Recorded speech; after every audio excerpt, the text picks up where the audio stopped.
Yang menjadi sorotan di Kompas Siang pada hari ini, Saudara, mantan Gubernur Jawa Barat Ridwan Kamil memamerkan chat pamitan menuju Jakarta yang belakangan beredar di media sosial. Baliho RK berpamitan hendak menuju Jakarta itu ramai dibagikan oleh akun lokal Bandung.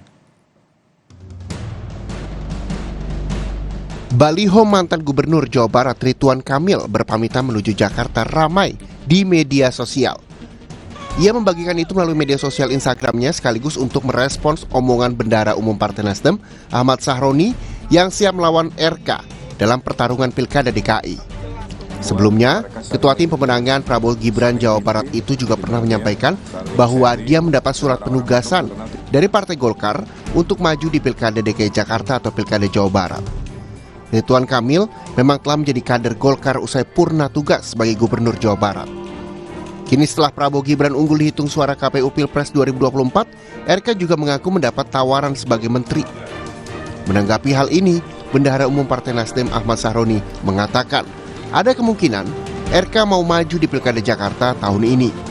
Sahroni yang asli Tanjung Priok disebut juga akan maju dalam perebutan kursi DKI 1. Sambil bercanda, Sahroni menjawab bila lawannya Ridwan Kamil terhitung mudah baginya.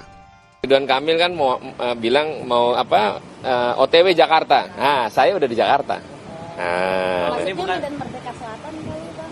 Enggak, kan kalau mungkin Ridwan Kamil mau maju Gubernur Jakarta. Dia kan OTW dari Bandung ke Jakarta. Kalau gua kan dari Jakarta. Berarti lebih mudah. Lebih mudah Jakarta. Berarti sinyal maju nih, Bang. Antara maju dan tidak, sama kayak Ridwan Kamil. Kalau Ridwan Kamil kan baru mau maju Jakarta. Kalau gue kan udah di Jakarta, jadi gue anytime gampang gitu. Kalau Ridwan Kamil doang mah gampang lah lawannya, terlalu mudah.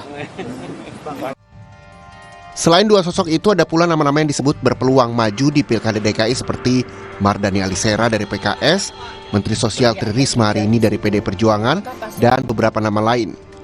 Siapapun yang terpilih nanti harus berhadapan dengan masalah ibu kota yang hingga kini belum terselesaikan.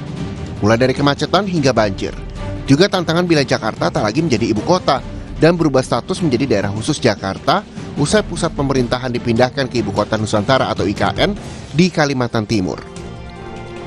Tim Liputan, Kompas TV.